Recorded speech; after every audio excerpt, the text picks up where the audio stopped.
이번에는 이제 30대 후반의 여성이신데 이분은 살이 좀 많이 찌고 얼굴이 푸석해요. 부어 있는 것 같은 느낌이고 아랫배가 또 많이 차요, 이분도. 이분은 이제 나팔관이 막혀서 자연 임신 안 되잖아요. 나팔관 막히면. 그래서 이제 뚫어지기도 하지만 일단은 이제 인공수정으로 임신을 하셨는데 임신 8개월째 손마디가 막 붓고 아프면서 발도 붓고 다리도 저리고 걸음을 못 걸어요. 양쪽에서 이렇게 부축을 하고 오셨어요. 그리고 이제 두통도 심하고 코피도 잘 나면서 어지럽고 혈압이 자꾸 올라요. 그리고 숨이 차요. 숨쉬기 힘들어요. 이게 바로 임신 중독증이에요. 그래서 이제 임신 중독증은 상당히 좀 위험한 증상 중에 속하거든요. 그래서 병원에서 이제 이거 부기가 잘 안 빠지고 그러면 혈압도 높고 하니까 미리 제왕절개를 하라고 이제 권유를 받았는데 이분은 어떻게든지 좀 어떻게 방법이 있을까 해갖고 이제 오셨어요. 예, 그랬는데 진맥을 해보니까 기가 아주 허해요. 그리고 소화 기능이 많이 약하면서 습담이 많이 울체돼 있어요. 노폐물이 많이 쌓이는데 습한 기운이 많이 있으면 푸석하게 잘 부어요. 몸이 무겁고. 그 생긴 모습은 기운이 많이 허약하고 노폐물이 쌓이는 체질이다 이렇게 볼 수가 있죠. 나팔관이 왜 막힐까? 요거 이제 한번 생각을 해봐야죠. 제가 추우면 차면 운동이 원활하지 못해서 기능이 활성화가 안 된다고 했잖아요. 이 아랫배가 차면 이 복부 율동이 안 되니까 나팔관이 막히거나 이렇게 들러붙어서 유착이 되게 돼 있어요. 이거 뚫어줘도 또 막혀요. 그러면 어떻게 해줘야 되느냐? 아랫배 자꾸 따뜻하게 해주는 그런 치료를 하면요, 이제 복부가 율동을 하면서 이런 것들이 개선이 돼요. 그러니 자연 임신은 어려운 거죠. 이분은 임신 중독증은 상당히 위험한 증상 중에 하나예요. 임산부와 태아가 다 위험해요. 그래서 이제 이렇게 이런 뭐 손발이 붓고 이런 증상이 오면서 혈압도 높아지고 숨이 차죠. 이 자종이라는 증상이 있는데 요거는 뭐냐면 태 속에 물이 차서 온몸이 붓고 배가 부르고 숨이 차요. 치료를 제대로 안 하면 태아한테 굉장히 안 좋은 영향을 줄 수가 있고 심하면 사망을 해요. 아기가. 중요한 증상이에요. 임신부도 위험해요. 우리가 임신 중에 불편한 증상은 다 태아가 불편하기 때문에 아기가 엄마한테 나 좀 봐달라고 이제 하소연하는 거예요. 여기 자수라고 돼 있어요. 임신 중에 기침하는 거, 자종, 임신 중에 붓고 이제 이런 뭐죠? 숨차고 이런 증상. 자리는 임신 중에 설사. 자림은 임신 중 방광염. 이거 이외에도 뭐 자현, 자간 많아요. 다 아들 자자를 썼어요. 무슨 얘기냐? 임신 중에 불편한 증상 병명에는 다 아기와 엄마가 같이 힘들기 때문에 아들 자자를 쓰는 거예요.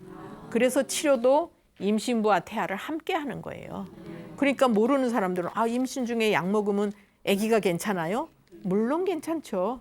아기를 치료하자고 하는 것도 있는 거거든요. 그래서 치료는 기혈을 보충하고 소화기를 좋게 하면서 습담을 제거하는 이런 치료를 해드렸어요. 그랬더니 이제 몸의 수분 대사가 잘 되도록 조절이 되면서 차츰 부기가 빠지기 시작을 했고 이제 혈압이 높아지고 어지럽고 이런 것도 안정이 됐어요. 그리고 숨찬 증상 물론 좋아졌죠. 이분이 이제 처음 오셨을 때는 자꾸 걱정을 하시길래 제가 그랬어요.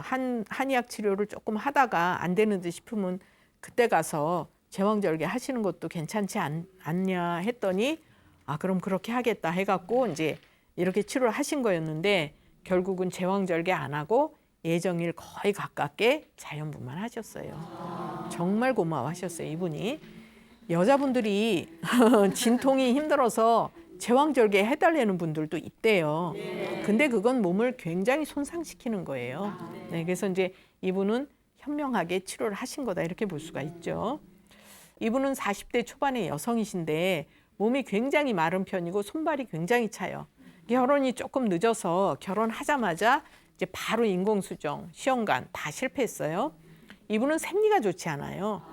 언제 생리할지를 몰라요. 예, 그리고 생리통도 심하면서 생리도 거의 양이 없고 생리 전후로 너무 어지럽고 정상 생활을 못할 정도로 그래서 거의 2, 3일 정도는 누워 있어야 된대요. 그러니 이거 얼마나 힘들어요.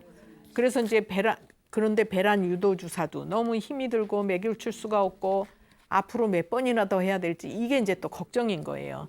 그런데 다음 달에 또 시술 준비를 이제 할 예정이라고 그렇게 얘기를 하셨어요. 진맥을 해보니까 체력이 많이 허하고 기가 울체돼 있고 음혈이 부족해요. 생긴 모습은 아랫배가 차고 피가 충분하지 않고 이러다 보니까 생리도 힘들어지고 통증도 심하고 이거는 내보낼 게 부족하다는 얘기예요. 생리량이 너무 적고 언제 할지 모르죠. 근데 부족한 걸 억지로 내보내려고 하다 보니까 몸은 점점 더 힘들어져서 어지럽고 기운이 딸리고 맥을 못 추는 거예요. 아랫배가 차면 이제 손발이 차고 자궁 부위가 차죠. 그래서 이제 요런 이제 불편한 증상이 생길 수가 있는데 무조건 인공수정 시험관을 한다고 그래서 성공하는 것이 아니죠. 우선은 자궁 기능을 개선시키는 게 먼저이고 그다음에 이제 생리를 잘 하게 돼야 그다음에 임신이 되는 거예요.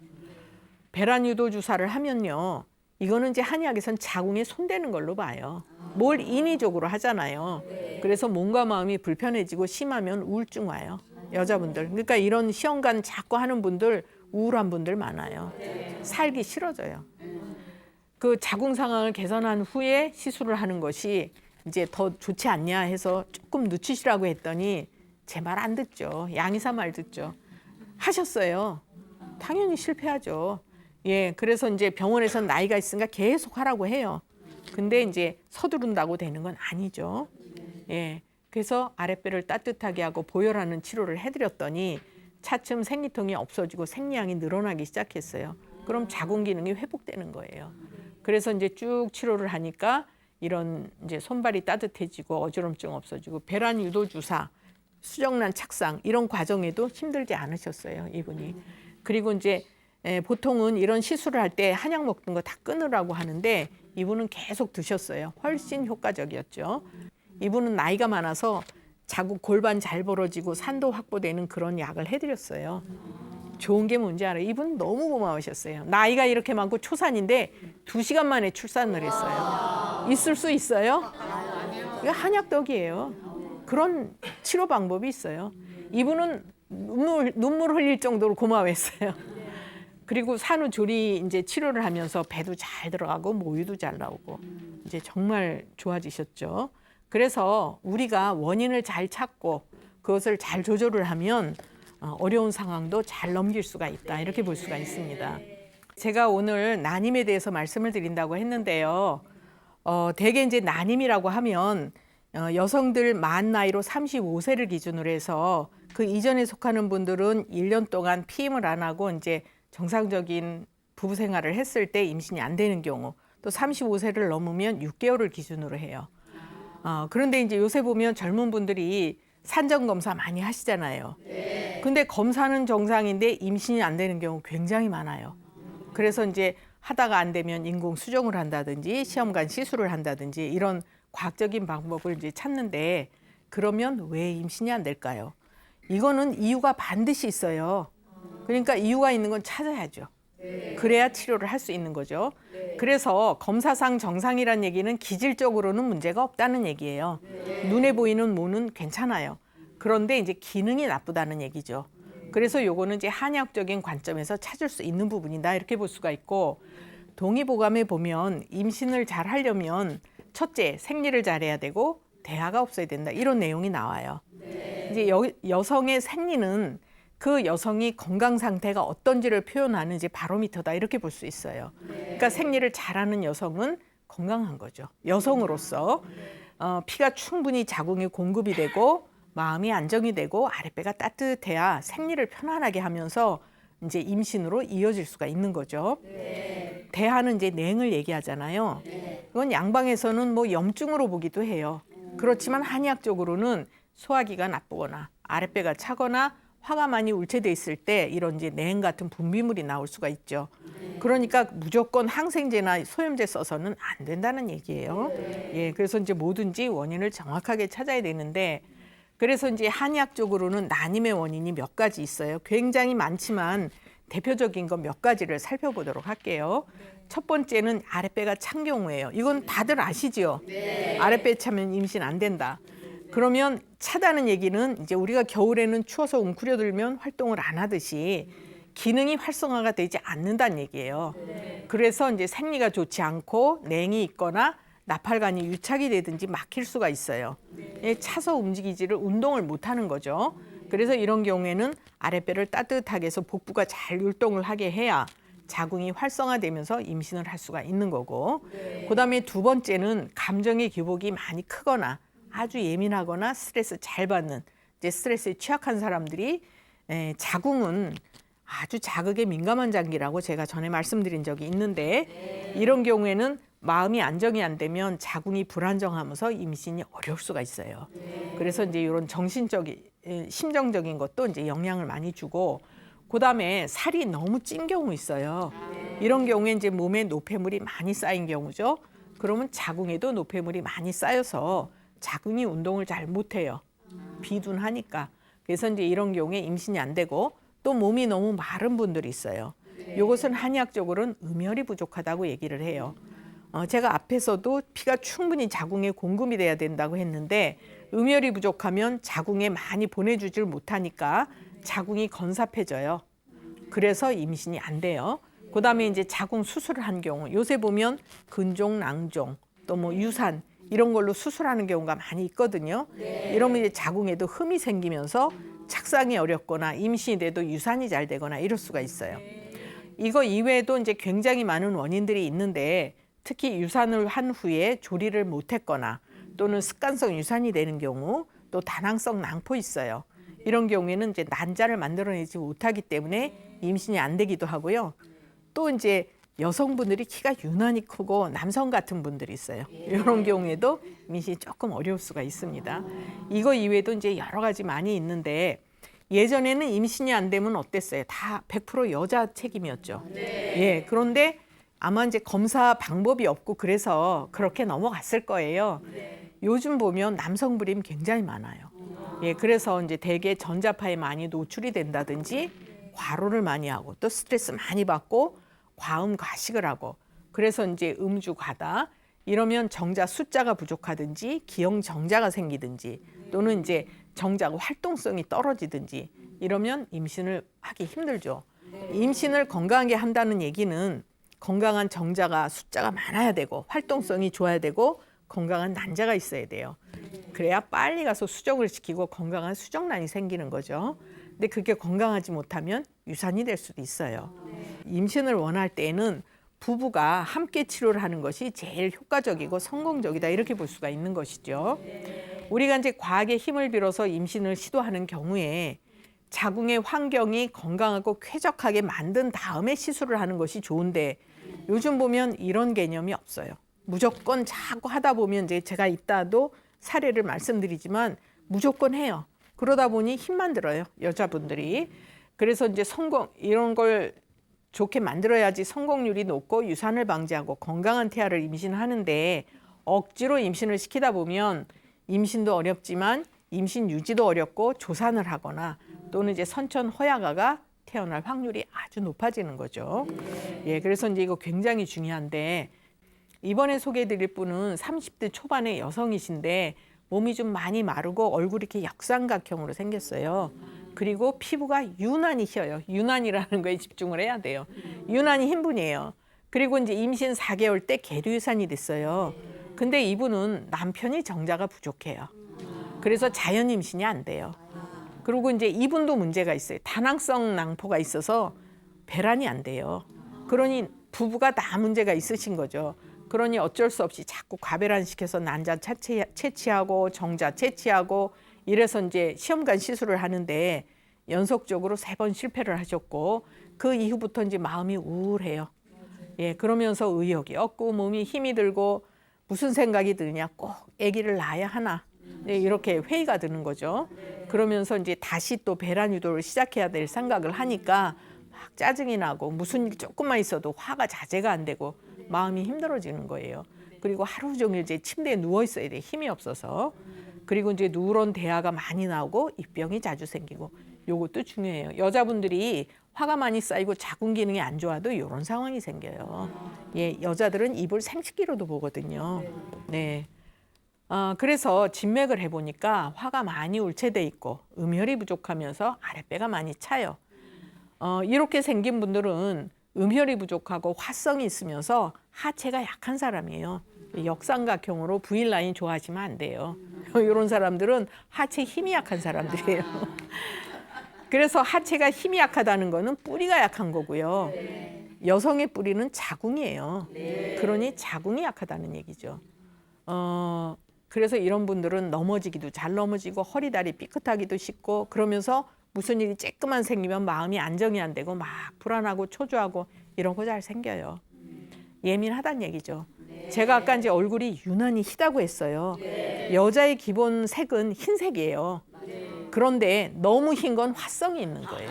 네, 그러니까 왜 유난히 흰 사람들 있죠. 예, 백옥같이 흰 사람. 이런 사람은 화성이 있고 아주 예민하면서 스트레스에 취약한 사람이에요. 그래서 이제 이런 분들이 냄새가 나는 누런 대하, 입병이 있고 아래가 가렵고 이런 증상이 올 수가 있는 거예요. 그러니까 무조건 뭐 음부 소양이 있다, 뭐 분비물이 있다, 그럼 염증 이게 아니라는 얘기죠. 네, 그래서 이제 이분은 이런 증상이 있어요. 제가 아까 다낭성 낭포가 있다고 했는데 들어보셨죠? 다낭성 낭포. 뭔지 아세요? 이 다낭성 낭포는 아랫배가 차서 난소가 기능을 제대로 못하는 거예요. 그래서 난소에서 이제 원시 난자를 가지고 막 분할을 하고 난자를 만들어야 되는데 만들다가 중간에 멎어버리는 거예요. 그래서 이런 경우에는 난자가 만들어지지 않는 거죠, 결국은. 그러다 보니 배란을 못하고 임신을 못하는 거예요. 예, 그래서 이제 이런 경우에는 어쩔 수 없이 시험관 시술을 반복을 하는데, 자궁 상태가 개성이 안 된 상태에서 자꾸 한다고 그거 되겠습니까? 안 되죠. 예, 그래서 임신이 힘들고 성공을 해도 약한 이제 착상이 잘 안 돼요. 그러니 임신 유산 확률이 높아지는 거죠. 계류유산이라고 들어보셨어요? 이 계류유산은 그냥 유산하고 조금 달라요. 태아가 엄마 양수 속에서 살 수 없는 거예요. 왜? 혼탁하니까. 그래서 이제 양수가 혼탁하면 아기가 살 수 없어서 유산이 되는 거기 때문에 이제 이거는 치료가 조금 또 다르게 해야 돼요. 자궁 환경이 개선이 안 되면 습관성 유산이 되든지 임신이 어렵든지 조산화가 태어나든지 허약한 아기가 출산하는 거죠. 그래서 이제 인공수정이나 시험관 시술을 할 때는 반드시 그분의 체질하고 문제점을 찾아서 그것을 보완을 한 후에 이런 이제 과학적인 도움을 받는 것이 훨씬 성공률을 높이고 건강하게 임신을 하는 거다. 여러분들 해삼 아시죠? 좋아하세요? 예. 이 해삼은 바닷속에 있는 탁한 거를 정화시키는 청소부 역할을 한대요. 그러니까 우리가 먹어도 우리 몸속에 들어오면 깨끗하게 하겠죠. 특히 여성들의 자궁을 맑고 깨끗하게 해요. 그래서 임신 중에는 해삼을 좀 드시면 좋고, 한약 처방 중에도 해삼이 들어가는 처방이 있어요. 임신 중에. 특히 이렇게 계류유산을 한 분들은 자궁 속이 탁하다고 했으니까 이런 분들한테 이런 걸 쓰면 좋은 거죠. 남성 불임은 이제 정자가 부족하고 활동성이 떨어지거나 기형정자이거나 이래서 이제 정자가 안 만들어지는데, 그 원인이 뭐냐면 명문화세라 그래서 아랫배가 찼을 때 이걸 잘 만들어내지 못해요. 그리고 스트레스가 많거나 술이나 음식을 과식해서 노폐물이 많이 쌓이거나 또는 전자파에 많이 노출이 되거나 이런 경우에 이제 남성 불임이 많이 생겨요. 요새 차츰 늘어나고 있어요. 이것도 문제가 환경 문제죠. 그래서 이제 난임 치료를 할 때는 부부가 함께 건강을 챙기는 치료를 하는 것이 제일 중요한데, 이분은 이제 부인은 아랫배가 차니까 소복을 따뜻하게 하고 음혈을 보충하고 화가 우체되는 걸 풀어주고, 그러다 보니 마음이 차츰 편안해지고 냉이 없어지고 입병이 좋아졌어요. 그거는 이제 자궁도 좋아졌다는 얘기예요. 그래서 이렇게 여자들이 유산 많이 하고 냉이 많은 사람들은 입술이 껍질 잘 벗겨지고 건조해요. 얼굴 딱 보면 이분은 자궁이 좀 안 좋으시겠네 알 수가 있는 거예요. 그리고 이제 짜증나고 화가 자제를 안 되고 우울하고 이런 게 다 좋아졌죠. 그럼 편안하니까 임신돼요. 남편은 이제 체력을 보충하고 스트레스를 조절해주는 그런 치료를 해드렸더니 한동안 쭉 치료를 하고 검사해 보니까 정자 숫자가 이제 상당히 개선이 되셨어요. 시험관 시술을 해서 임신을 하셨고, 이분도 이제 임신 중에 입던 유산기 이런 불편한 게 있어서 그런 이제 치료를 그때마다 해드려서 아주 건강한 남아를 출산을 하셨습니다. 그러니까 이게 이제 부인과 남편이 다 건강해졌기 때문에 이런 건강한 아기를 출산을 한 거예요. 그래서 이제 이렇게 남편과 부인이 다 문제 있던 분이 출산을 잘 하셨고요. 요즘은 환절기뿐만 아니라 어느 때건 감기 기침으로 고생하시는 분들이 아주 많아요. 그래서 이제 오늘은 기침부터 얘기를 시작을 해보도록 하겠습니다. 이제 우리가 기침을 한다고 할 때 꼭 이제 감기로만 인해서 기침을 하는 경우도 있고 그 이외의 경우도 굉장히 많습니다. 그런데 감기약을 드셔도 빨리 치료가 안 되고 또 이제 잠시만 뭐 콧물 안 나고 기침 약간 하다가 또 시간 지나면 또 하고 이런 경우 굉장히 많거든요. 그런데 문제는 그런 이제 감기약을 계속 드시다 보면 또 위장 장애가 올 수가 있어요. 그래서 또 다른 문제로 고생을 하시는 경우가 많고 특히 아이들 같은 경우에는 이제 항생제, 해열제 이런 거 많이 쓰다 보면은 아기가 면역력이 약해지고 이제 허해지는 경우가 굉장히 많아요. 예, 우선 제가 제일 먼저 이제 소개를 해드릴 분은 70대 중반의 여성이신데요. 이분은 이제 얼굴이 둥글고 누런색을 띠었고 살이 좀 찌신 분이에요. 이분이 감기 든 지 10개월이 넘었는데 지금도 콧물 기침을 아주 심하게 하세요. 그리고 이제 기운이 없으면서 자꾸 어지럽다고 하시고 기침을 너무 많이 해서 잠을 잘 못 주무신대요. 그리고 이제 기침을 많이 하다 보니까 또 배가 아프다고 그러시더라고요. 기침 많이 해도 여기가 결리거나 이런 분들이 있거든요.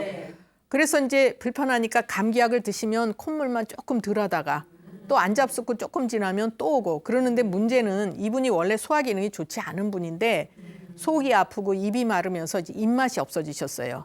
그래서 식사를 이제 거의 못 하시는 정도까지 안 좋아지셨고 또 이렇게 감기가 이제 오래 지속이 되다 보니까 체력이 많이 딸려요. 감기는 원래 모든 만병의 근원이라고 하잖아요. 그래서 아주 오신 모습이 이제 초췌하게 오셨어요. 그래서 굉장히 이제 힘이 드시구나 이렇게 봤는데 얼굴이 둥글고 누런색을 띠고 있고 살집이 있다. 이런 분들은 소화 기능은 선천적으로 약한 분에 속해요. 근데 이분은 살이 쪄 있어요. 왜 살이 쪄 있냐면 체력이 약해도 푸석푸석 붓다가 살이 찌는 분들이 있어요. 그리고 소화를 잘 못 시키니까 노폐물이 많이 쌓이고 그래서 이분은 건강하게 살이 찌신 거는 아니다 이렇게 볼 수가 있죠. 그래서 이제 진맥을 해서 소화 기능이 약하고 또 체력이 약하니까 소화기 편안하게 하고 또 이제 소화기를 체력을 보충을 하면서 노폐물을 없애는 이런 치료를 해드렸어요. 그랬더니 이제 쭉 치료를 하시면서 우선 감기 기침 증상이 좋아지셨는데 이렇게 연세가 많은 분들이 감기약을 오래 드시면 소화기가 약하니까 자꾸 입이 마르면서 위장이 부담이 가죠. 그래서 이제 소화가 더 안 되게 돼 있어요. 이분은 이제 증상은 감기 증상이에요. 그렇지만 제가 허로증이라고 말씀을 드렸어요. 이제 이분은 감기 치료를 해드린 것이 아니라 허로증을 치료하는 그런 치료를 해드렸는데 그러다 보니까 이제 기운이 보충이 되고 소화기가 편해지고 또 몸에 노폐물이 제거되고 그러니까 기침, 콧물 이런 게 이제 다 좋아지셨고 이분이 제일 좋아하시는 건 이제 입맛이 생긴 거예요. 그러니까 뭘 음식을 드실 수 있어지니까 몸이 힘이 나고 이제 몸이 가벼워졌다 이렇게 얘기를 하셨는데 이런 경우에도 기침한다고 기침 치료를 한 게 아니죠. 예, 그래서 특히 연세 드신 분들은 이제 식사를 잘 하셔야 기운도 나고 모든 기능이 이제 정상적으로 돌아갈 수가 있는데 제가 허로증이라는 얘기를 했어요. 참 어려운 처음 들으시는 얘기죠. 네, 이거는 이제 어려운 얘기 속하는데 허로증이라는 얘기는 여러 가지 허증이 겹쳐서 기능이 자꾸 약해지는 걸 얘기해요. 그러니까 이거는 병이 아니고 연세가 드시면서 체력이 딸려지니까 몸이 이제 힘이 들어지시는 거죠.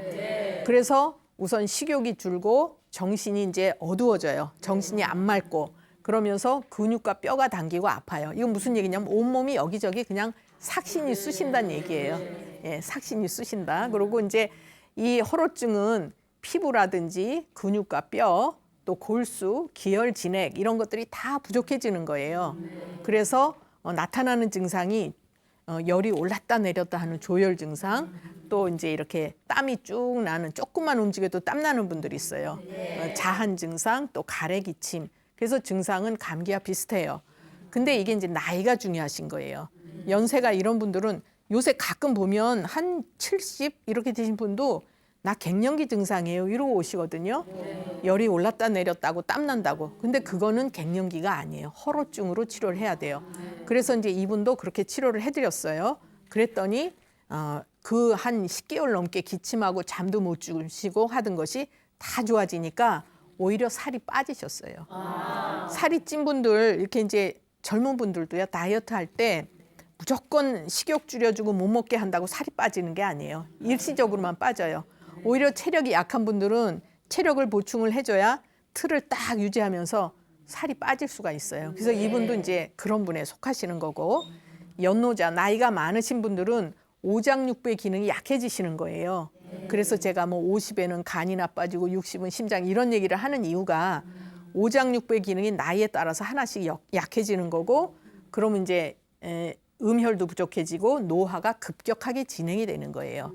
그래서 이런 경우에는 이제 체력을 보충하고 소화기를 좋게 해드려야 이제 면역력도 강해지면서 이런 증상들이 좋아지시는 거다. 이렇게 볼 수가 있죠. 이분은 이제 그 허로증으로 기침 감기 증상이 이제 오래 지속됐던 분이 잘 치료가 되셨던 케이스를 이제 설명을 해드렸고요. 30대 중반의 여성이시거든요.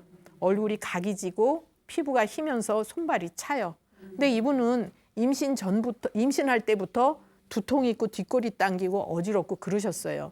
근데 출산을 하고 5년이 지났는데도 계속 그 증상이 있어요. 어지러운 증상 특히.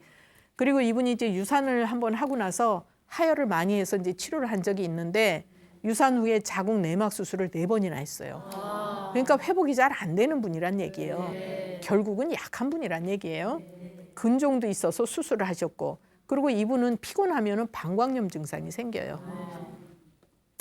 최근에 3달 동안 반신욕을 하면서 땀을 쭉쭉 빼셨대요. 그러니까 몸을 건강하려고 하신 건데 결국은 아니죠. 그리고 잘 때 팔다리에서 쥐가 나고 또 한 번 심하게 체한 다음에 역류성 식도염 증상이 생기셨어요. 그리고 이제 그때부터 머리를 들지 못하게 아프고 어지럽고 막 머리가 흔들리면서 토할 것 같대요. 그래서 진찰을 하시는데도 이렇게 눈을 못 떠요. 너무 힘들어서. 그리고 어지러워서 이제 쓰러질 것 같고. 근데다가 또 1달 전부터 일을 시작을 하셨는데 무거운 걸 들고 다니는 일을 하세요. 그러니까 허리도 너무 아프고 그러면서 식사를 또 때 맞춰서 못 해요. 그러니 몸은 점점 더 나빠질 수밖에 없죠. 그리고 가슴도 막 두근거리면서 조그만 일에도 화가 나고 참을 수가 없어요. 이분은 증상이 정말 다양하게 머리끝에서 발끝까지 다 있으시잖아요. 어떻게 치료를 하겠어요? 그러면 이분의 문제가 어딘가를 찾아내야죠. 얼굴이 길고 각지고 피부가 희고 손발 차고 이런 분들은 체력이 약한데 책임감은 엄청나게 강해요. 내가 할 일은 죽어도 해야 되는 분이에요. 그래야 마음이 편한 분이에요. 그리고 이제 아랫배가 차요. 그러니까 자궁에 문제가 자꾸 생기죠. 유산하고 하혈도 하고 뭐 내막도 수술해야 되고 근종 생기고. 그래서 이분은 체력을 보충하고 이제 하혈을 했으니까 보혈을 하고 그다음에 소화기를 튼튼하게 치료를 하면서 식사를 꼭 때 맞춰서 하시라고 이제 부탁을 아주 간곡히 드렸어요. 그랬더니 차츰 치료를 하시면서 이제 두통, 어지럼증, 허리 아픈 거, 그다음에 이제 화가 나고 막 짜증이 나고 이러는 게 좋아졌고 가슴 두근거리는 증상이 좋아지셨어요. 여러분들 이렇게 짜증내고 신경질 내는 사람들, 튼튼한 사람들이 그래요? 힘없는 사람들이 그래요. 네. 진짜 힘 있는 사람들은 확 내요. 이분은 기운이 없으니까 그냥 짜증나고 신경질 나고 그러는 거예요. 그리고 반신욕을 했어요.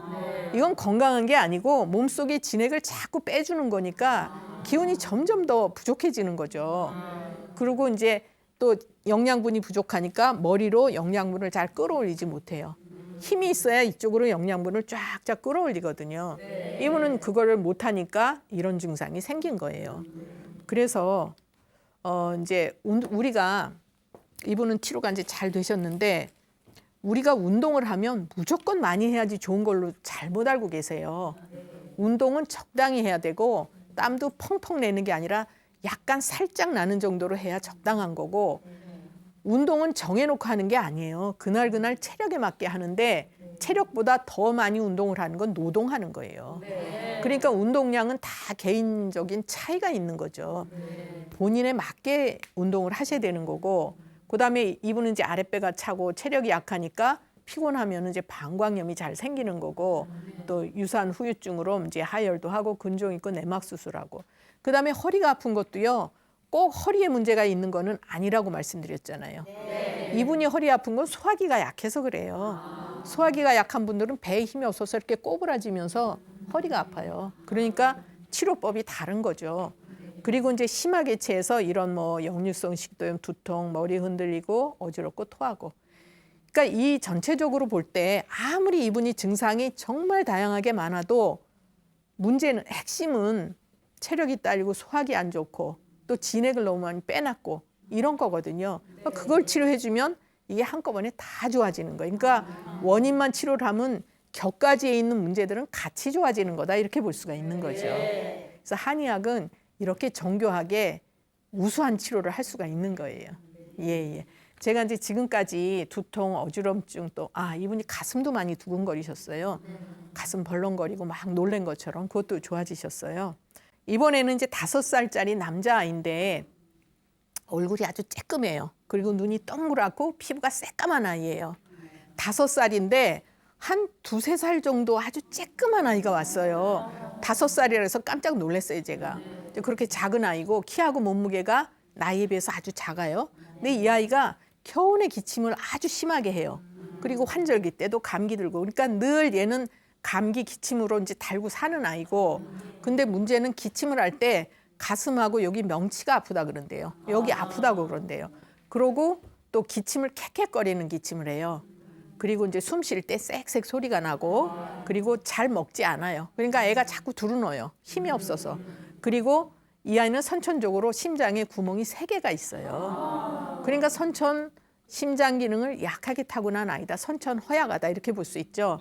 근데 애가 너무 체력이 약하니까 이렇게 숨도 쌕쌕거리고 기침해도 수술을 할 수가 없어요. 그래서 이제 좀 체력이 좋아질 때까지 한 10살 정도까지는 기다렸다가 안 막히면 수술을 하기로 이제 그렇게 예정이 돼 있는 아이였는데 얼굴이 작고 눈이 동그랗고 피부가 까맣다. 이런 아이는 심장 기능을 약하게 타고난 아이들이 눈이 동그래요. 그렇게 하고 이제 그건 안 먹었으니까 이제 체격이 작아서 얼굴이 작죠. 그래서 선천 심장 기능이 약하고 화해 성향을 띠고 있다고 봐요. 그래서 이제 이 아이 체질에 따라서 이제 치료를 해줘야 되는데 당연히 먹지 않죠. 사철 감기 걸리죠. 또 심장 때문에 기침하는 거는 한의학에서는 심해라고 얘기해요. 폐 때문에 기침하면 폐해. 이런 식으로 오장육부에 따라서도 기침을 이제 치료하는 방법이 다 달라요. 그리고 이제 숨소리 쌕쌕하고 크지를 않죠. 이 아이는 그 기침을 치료할 때도 동의보감에 있는 심해를 치료하는 치료를 해드렸어요. 그랬더니 차츰 이제 기침이 줄고 감기가 환절기 때도 아주 가볍게 지나가고 이제 아이가 많이 건강해졌어요. 그러면서 밥을 잘 먹게 됐어요. 그래서 애가 밥을 잘 먹다 보니까 한 1~2달 치료를 하고 나니까 2달 사이에 2cm가 컸어요. 굉장히 많이 큰 거죠. 그러니까 자기 나이만큼은 아니더라도 이제 많이 커졌고 얘는 더 좋은 것이 뭐냐면 이제 정기 검진을 받으러 갔더니 심장 구멍이 하나가 막혔다 그러더래요. 3개 중에. 그러면 시간이 굉장히 단축된 거예요. 10살까지 기다리기로 했잖아요. 근데 저절로는 그게 건강해지면 막혀요. 그렇지만 얘는 막힐 일이 없는 애잖아요. 먹지도 않지 약한 아이인데.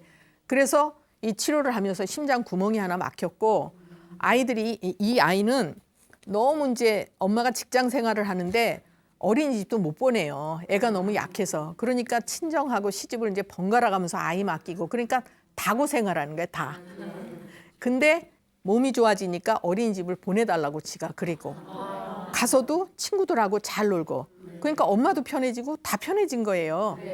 그런데 이 아이가 이제 한 몇 달 지나서는 1~2달 지나서는 아주 활기차지고 명랑해졌어요. 그러니까 아이들이 가만히 두루누워 있는 아이는 약한 아이예요. 근데 어른들은 가만히 좀 있어. 점잖게 있어. 점잖게 있으란 얘기는 젊지 않게 있으란 얘기예요. 그건 아이한테 벌 세우는 거예요. 이 아이가 이제 건강해지니까 잘 놀고 활기차게 된 거예요. 동의보감에 보면 그 기침을 치료하더라도 한두 가지 치료법이 있는 게 아니고 원인에 따라서 다 달라요. 그래서 거기 오장육부 허약에 따른 기침을 치료하는 방법도 나와 있어요. 그러니까 이거는 얼마나 세분화해서 치료를 하느냐가 이제 한의학의 그 가장 큰 장점이다 이렇게 볼 수가 있는 거죠. 선천을 허약하게 타고난 아이는 당연히 발육이 늦죠. 그리고 면역력이 약하니까 자꾸 감기 걸려요. 그리고 이제 항생제나 해열제 이런 걸 먹으면 건강해지는 것이 아니라 점점 면역력이 약해져요. 왜 그러냐 하면 감기가 들어왔어요. 그러면 내가 이제 싸워요. 감기균하고. 그러면서 단련이 되고 힘이 생기는 거예요. 그런데 얘는 그거를 할 힘이 없어요. 그리고 또 자꾸 이제 얘뿐만 아니라 해열제가 아주 큰 무기예요. 그렇죠. 근데 그건 제일 나쁜 치료를 하는 거예요. 그래서 몸 스스로 방어할 수 있는 능력을 자꾸 없애주는 거예요. 그러면 제가 이제 비유해서 설명을 하면 아이들은 연약한 어린 새싹이에요. 그러니까 요거는 아주 다독다독하면서 잘 길러줘야 되는데 강한 자극을 주면 안 되죠. 그러면 퇴비를 준다고 할 때 퇴비 뭔지 아시죠? 천연비료잖아요. 그러니까 이렇게 연약한 어린 새싹한테는 퇴비를 줘야 아주 싱싱하고 파랗고 튼튼하게 크는데 화학비료는 아주 강해요. 그렇죠. 그러니까 화학비료를 자꾸 그 새싹에 주게 되면 누렇고 가늘고 비실비실하고 또 병충해에 약하게 돼요. 그래서 이건 무슨 얘기냐면 이제 항생제나 해열제를 많이 먹인 애들은 오히려 더 약해진다는 얘기를 이제 비유해서 설명을 해드린 거예요.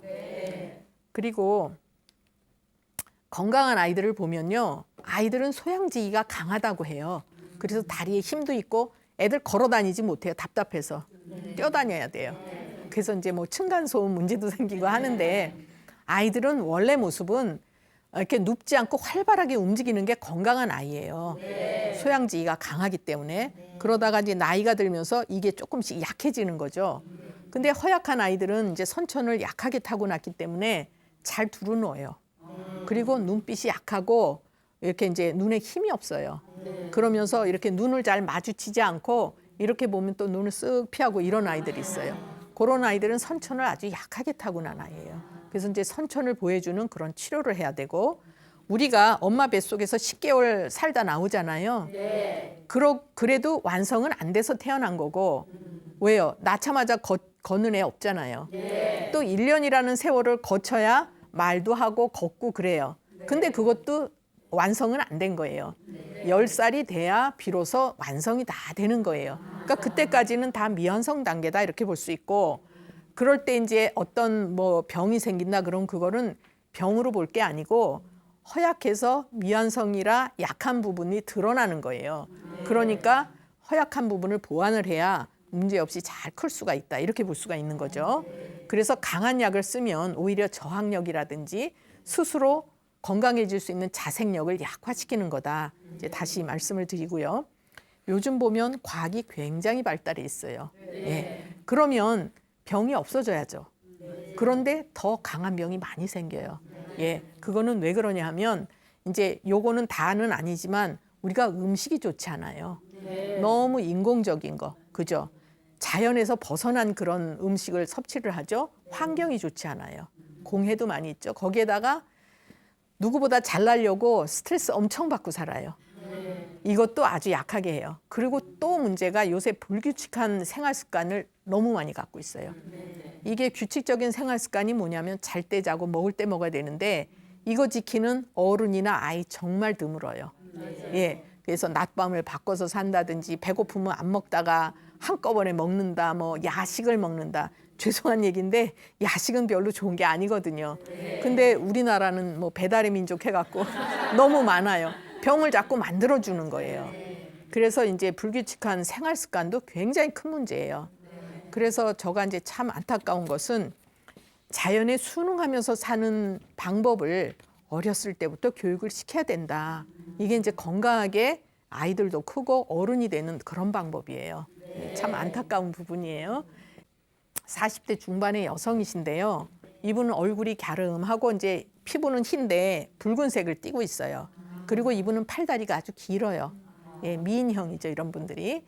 근데 체력이 아주 약해요. 그리고 굉장히 민감한데 최근 들어서 과로를 아주 많이 하고 신경을 많이 쓰고 사셨대요.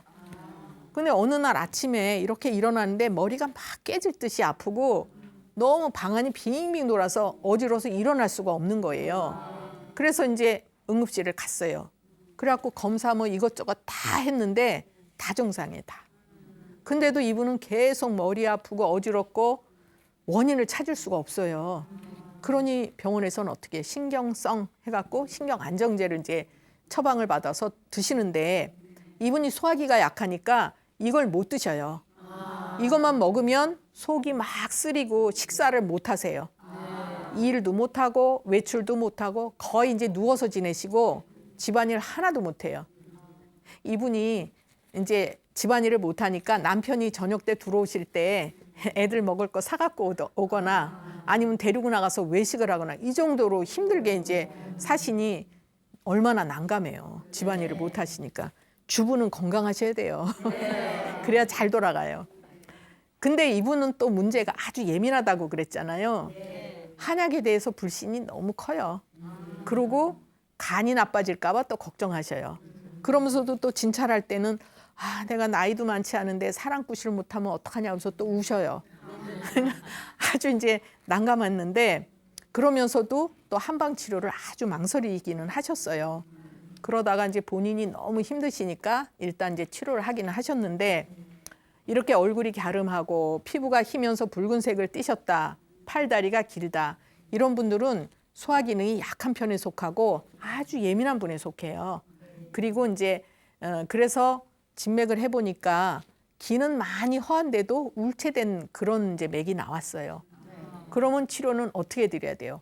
머리가 아프다, 어지럽다 해서 머리를 치료하는 게 아니라 이분은 기운을 보충하고 또 소화기를 좋게 해서 잘 잡숫게 하고 스트레스를 풀어드려야 돼요. 그래야 이제 맑은 기운을 일로 올라가면서 두통이라든지 어지럼증이 좋아지는 거예요. 제가 매번 말씀드리는 것이 뭐 코가 비염이 있다고 코를 치료하는 것이 아니다. 또 뭐 이런 얘기 자꾸 하는 이유가 원인은 다른 데 있는 경우가 상당히 많다는 얘기예요. 이건 한의학적으로밖에 치료가 안 돼요. 원인을 못 찾으면 치료 방법이 없잖아요. 그래서 이제 이분은 아주 불신, 한의학에 대해서 불신도 많고 침도 매일 맞으라 그랬더니 아주 싫어하시고 그러다가 어쩔 수 없이 하셨는데 하루하루 이제 침도 맞고 또 뭐 약도 드시고 하면서 조금씩 좋아지셨어요. 그러니까 그때서는 이제 마음이 이렇게 열려서 어느 날은 이제 내가 열심히 치료 좀 해야 되겠다. 그래서 매일 침 맞으러 올게요. 이렇게 이제 많이 우호적으로 됐는데 이분은 워낙 예민하시기 때문에 치료를 하는 중간에도 신경 쓰면 다시 또 나빠져요. 그걸 굉장히 여러 번 반복을 하셨지만 그래도 본인이 한방 치료를 하면서 좋아지는 게 있으시니까 이제 흔들림 없이 치료하셨어요. 사실은 이분이 처음 오셨을 때 뭘 물어도 대답도 잘 안 하고 아주 힘들었었거든요. 얼마나 힘들면 그러실까 이제 이렇게 이해는 했지만 아주 치료는 이제 잘 되셨고 이런 분들은 앞으로도 또 신경 쓰고 체력 달리면 또 와요. 그래서 이제 조심하시라고 이제 부탁은 드렸어요. 우리가 원인이 모를 때는 어떻게 해요? 아프면 그냥 뭐 드시죠? 진통제 먹잖아요. 또 뭔가 원인을 못 찾으면 신경성이다. 그래갖고 신경안정제 먹어요.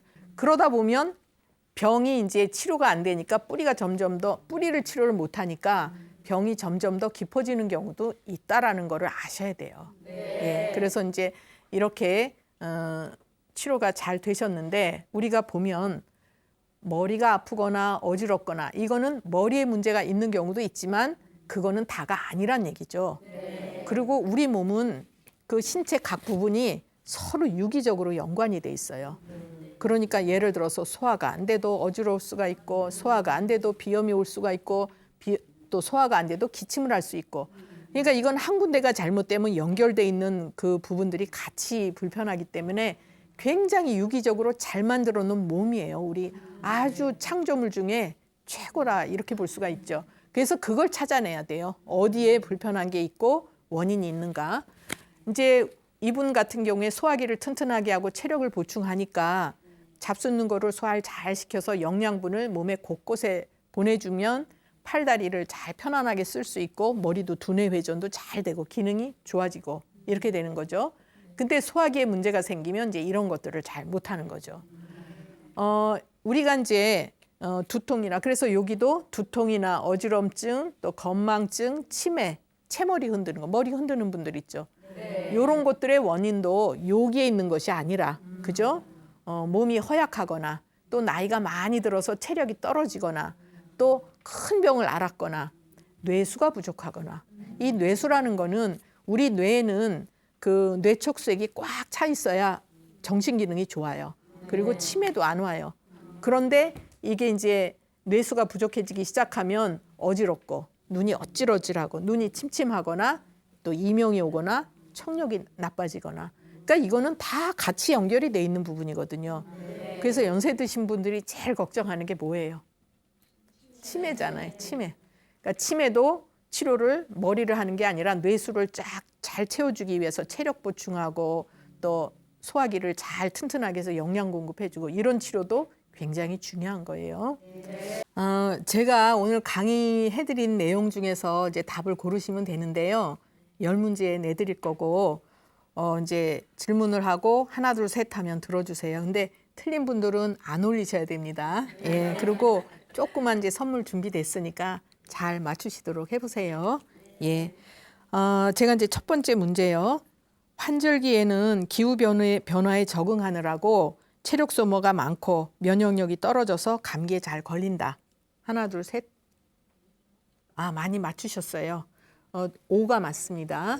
예, 그래서 대개 이제 기운이 약한 분들이라든지 나이가 드신다든지 아이 같은 경우에는 환절기에 감기 증상이 잘 생길 수가 있는 거죠.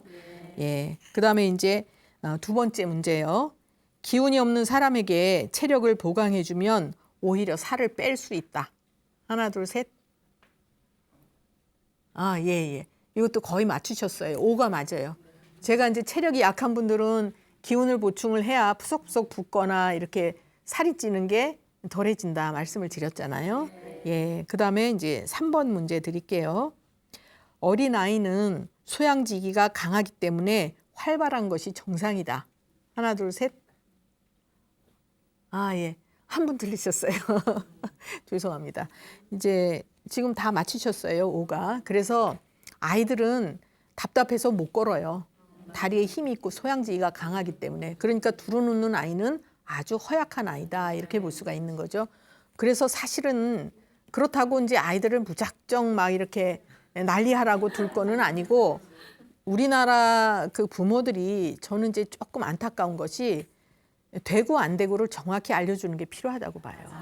그러니까 공공장소에서는 있어야 되고, 그러니까 자제력을 길러줘야 되는데 이거를 못해요. 그러니까 어디 가서나 설치고 난리를 치거나 그게 이제 다는 아니거든요. 그렇지만 아이들은 이제 소양지기가 강한 건 맞아요. 그렇게 하고 4번. 우리가 몸을 위해서 약을 먹을 때에는 가능한 한 좋은 것과 나쁜 것을 구분할 줄 아는 현명함이 필요하다. 하나, 둘, 셋. 쉽죠? 예, 다 맞추셨어요. 예. 5가 맞습니다.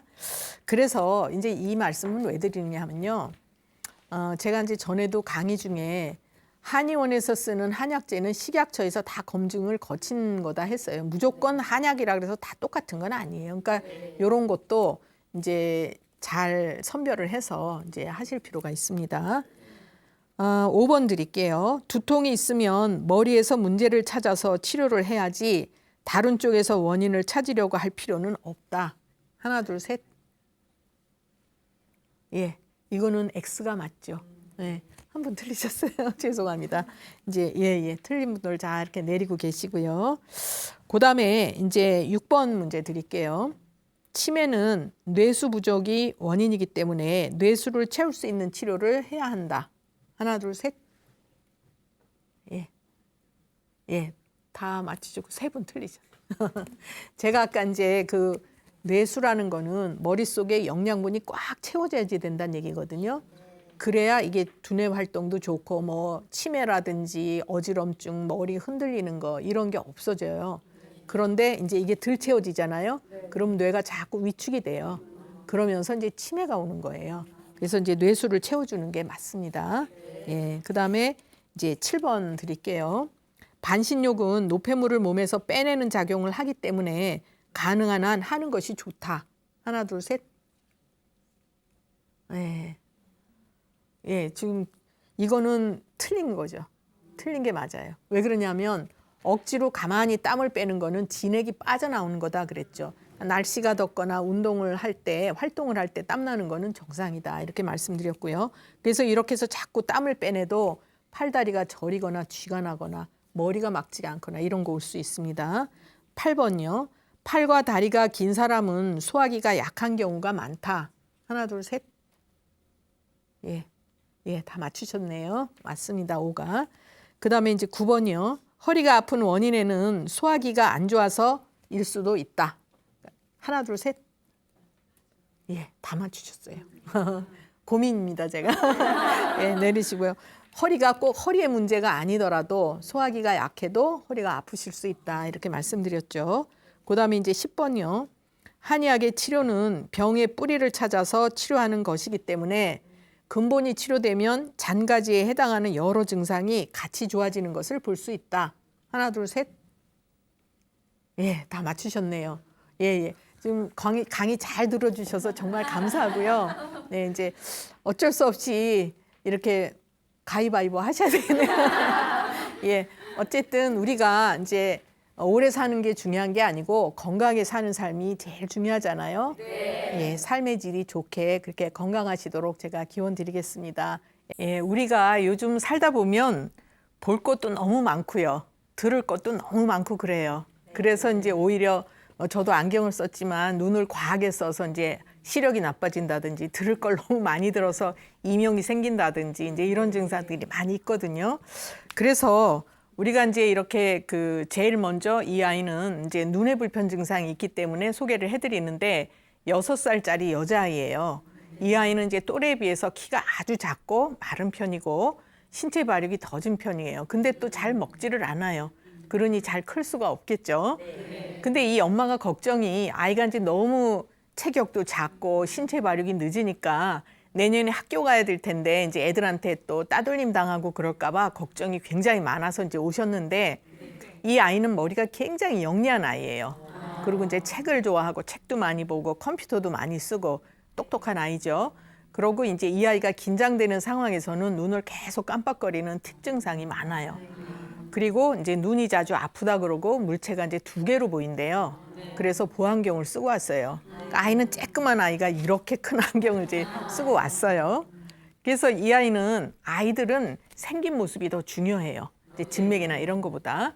또래에 비해서 키가 작고 마르고 잘 안 먹고 이런 아이들은 선천적으로 이제 콩팥 기능이나 비장 기능이 허한 아이다 이렇게 볼 수가 있거든요. 그래서 먹는 거를 좋아하지 않고 안 먹으니까 당연히 체력은 약할 수밖에 없고 또 잘 먹어야 피를 만들어서 곳곳에 잘 보내주면 이제 몸이 건강해질 수가 있는데 당연히 신체 발육이 더딜 수밖에 없는 거죠. 여러분들 틱이라고 들어보셨잖아요. 이 머리는 영리한데 자기가 원하는 대로 되지 않아서 스트레스 받을 때 나타나는 증상이 틱 증상이에요. 그러니까 이건 뭐 정신적인 문제가 있다 이게 아니고 이제 허한 아이들이 오기가 쉬운데 특히 긴장되는 상황에서 이제 눈을 자주 깜빡거리죠. 눈이 우리 얼굴에서 제일 중요해요. 예, 우리가 이제 5가지 오감이 있잖아요. 냄새 맡고, 소리 듣고, 맛을 보고, 만진 촉감, 눈으로 보고. 근데 그 중에서 다른 거는 다 머리를 거쳐야 돼요. 생각을 해야죠. 무슨 소리일까, 무슨 맛일까, 또 뭐 이제 무슨 감각일까. 근데 눈은 보면 그대로 느낄 수가 있죠. 그래서 눈이 이제 굉장히 중요한 곳이다 이렇게 볼 수가 있죠. 그래서 한의학에서는 오장의 정이 모이는 곳이다 이렇게 봐요. 그리고 정신과 혼백이 머무는 곳이다. 또 총명한 정신 기능이 생겨나는 곳이다. 이제 신기가 발하는 곳이다 이렇게 보는데 우리 눈을 얘기할 때 뭐라고들 하냐면 마음의 창이다. 그죠? 네, 마음의 거울이다. 눈을 보면 그분의 그 마음 상태나 이런 것도 읽을 수가 있거든요. 그래서 이제 그만큼 눈은 중요한 곳이에요. 그리고 이제 눈병은 그래서 오장의 기능과 연관이 있어요. 네, 음식을 잘 먹어서 혈기가 많으면 눈으로 잘 올라가니까 눈이 밝겠죠. 그런데 이제 이 비장 기능이 허해서 오장의 전기가 충분하지 못하면 눈으로 잘 충분히 공급이 안 되니까 눈이 어둡거나 침침해지거나 이제 시력이 나빠지거나 이런 문제가 오게 되는 거예요. 예, 그래서 사람을 볼 때 눈이 맑고 반짝반짝 빛나면 정신이 맑고 전기가 충분한 걸로 볼 수 있죠. 예, 그런데 눈에 힘이 없거나 이제 탁하거나 이러면은 정신이 흐리고 전기가 부족하고 건강하지 못한 거죠. 예, 그래서 아이들도 이렇게 봐서 눈이 또릿또릿하고 이런 아이들은 건강하고 총기 있고 영리한 아이다 이렇게 볼 수가 있어요. 어른도 마찬가지예요. 어른들도 눈빛에 힘이 없고 뚜렷하지 않으면 건강하지 않은 것이고 정신이 흐린 거죠. 그래서 이제 무슨 뭐 예를 들어 치매라든지 이런 분들 보면 눈에 힘이 없어요. 빛이 없고. 그래서 이제 눈을 가지고도 그분의 건강 상태를 파악하는데 굉장히 중요하다 이렇게 볼 수가 있습니다. 예. 그래서 요즘 보면요 아이들도 눈을 굉장히 혹사하고 살아요. 제가 아까도 볼 게 많다고 했는데 TV 많이 보지, 컴퓨터 쓰지, 또 책도 보고 요새 또 핸드폰들 많이 쓰죠. 그러다 보면 전자파 이런 데 이제 유해 물질에 유해한 것에 많이 노출이 되게 돼 있어요. 그래서 이제 일찍부터 안경을 쓰는 아이들이 굉장히 많아요. 예, 그래서 이제 이게 성장을 한 다음에 안경 쓰는 거하고는 굉장히 다르거든요. 10살까지는 아이들이 성장 과정에 있어요. 그래서 몸은 굉장히 바빠요. 말도 배워야지, 걸음도 걸어야지, 뭐 여러 가지 이제 세상하고 적응해서 살아가야 되는데 그걸 하려면 몸에는 영양분도 엄청나게 필요하고 이걸 곳곳에 잘 보내줘야 되는데 그걸 잘 하지 못할 때 이제 문제가 생기는 거예요. 예, 그래서 조절 기능에 이상이 온 것이다 이렇게 볼 수 있는데 시력이 나쁘다고 덜컥 안경을 씌워놓으면 고정이 되는 거예요. 그러니까 조절 기능이 일시적으로 이상이 왔을 때 그걸 조절해 줄 수 있도록 도와주면 시력이 회복될 수 있는데 안경을 딱 씌워놓으면 고정이 되고 그 다음에는 이제 조절이 어려워지죠. 그리고 눈은 가슴에 해당하는 부위라고 볼 수 있어요. 여기다 뭐를 막을 씌워놓으니까 가슴이 답답하고 한숨을 쉬고 스트레스에 취약하고 이런 쪽으로 가기가 쉽죠. 그리고 이제 시력은 자꾸 나빠져서 뭐 고도근시가 오든지 난시도 될 수 있든지 이렇게 되는 거예요. 그래서 이런 경우에는 안경을 미리 씌울 것이 아니라 기운을 보충하고 진액을 끌어올려주고 그러면 이제 시력이 회복이 되고 난시가 교정이 될 수가 있는 거예요. 그래서 이제 일단 이렇게 해서 치료를 해보고 정 안 되면 그때 가서 이제 안경을 씌워야 되는데 미리 씌우면 안 좋죠. 예. 이제 이거는 많이 들어보셨는데 근시, 원시, 난시 아시잖아요. 네, 근시는 가까운 건 보이는데 먼 곳이 안 보여요. 이거는 이제 양기가 부족한 거기 때문에 원기를 보충해주면 이제 시력이 급격히 나빠지는 걸 좀 막을 수가 있고 원시는 가까운 곳이 안 보이고 먼 곳이 보이죠. 이건 양기가 부족한 거예요. 그리고 이제 양기는 남아들고 음기가 부족한 거예요. 그래서 음혈을 보충하고 화를 내려주면 이제 가까운 것도 잘 볼 수가 있어지는 거고. 난시 같은 경우에는 물체가 하나가 이제 둘이나 셋으로 보이는 거예요. 어려 보이기도 하고. 그래서 이런 경우에는 한의학에서는 간신 기능이 허해서 나타나는 증상으로 봐요. 그러니까 원인이 되는 걸 조절을 해주면 이 난시도 조절이 될 수가 있는 증상이죠. 예, 무엇이든지 원인을 이제 찾아서 조절하는 게 중요하죠. 동의보감에 보면 눈은 혈을 받아야 볼 수 있다 이런 내용이 나와요. 눈뿐만 아니라 손에도 혈이 공급이 돼야 물건을 잡을 수가 있고 다리에도 혈이 공급이 돼야 걸을 수 있고 이런 내용이 나오거든요. 그래서 이제 눈이 불편할 때는 보혈을 하는 것이 굉장히 중요해요. 예, 그리고 이제 긴장 상황에서 눈을 깜빡이는 특징상 요건 제가 정신적인 문제가 아니라고 얘기했잖아요. 되게 이제 예민하고 체력이 약한 아이들한테 나타나는 증상이니까 그것을 보완하면 되는 거예요. 아까도 얘기했듯이 10살까지는 아이가 이제 계속 성장을 하는 과정이에요. 그래서 곳곳에 영양분을 많이 보내줘야 되는데 이게 이제 충분하지 못하면 균형이 깨지면서 눈에도 충분히 영양분을 못 보내주니까 시력이 나빠진 거거든요. 10살까지 아프고 불편한 거는 병이 아니에요. 이건 이제 선천이 허약한 거고 그 아이에 따라서 균형을 잡지 못해서 나타나는 거니까 부족한 것을 보완하는 치료가 필요한 것이다. 이제 이렇게 볼 수가 있습니다. 동의보감에 보면 이제 눈 도인법이라고 나와요. 눈을 건강하게 하는 방법. 그래서 보면 이제 책을 덜 보고 생각을 줄이고 내면을 보는 것에 전념하고 바깥을 덜 보고 또 일찍 자고 늦게 일어나고 이건 무슨 얘기냐면 너무 바깥을 많이 보지 마시란 얘기예요. 그래서 우리가 이제 볼 거는 봐야 되지만 지나칠 때 문제가 오는 거죠. 눈을 감고 덜 보는 것이 중요하다. 또 한 가지 이제 제가 눈을 피곤할 때 건강하게 하는 방법을 알려드리면 두 손을 막 비벼서 해보세요. 열이 나게 비벼서 눈을 마사지를 해주세요. 이거를 14번 정도 하시면 눈 피곤한 게 굉장히 사라져요. 그러니까 중간중간 이건 많이 하시면 좋고 시력이 나빠지는 것도 보완을 할 수가 있는 거죠. 많이들 해보세요. 그리고 이제 이 아이는 신 기능과 간 기능이 약하기 때문에 그쪽을 보완하는 치료를 해줬더니 난시가 좋아졌어요. 그래서 이제 이거 보안경 안 써도 될 정도로 좋아졌고, 그다음에 이제 틱 증상도 없어졌어요. 틱 증상도 간신 기능을 이제 보완하면 없어지는 증상이거든요.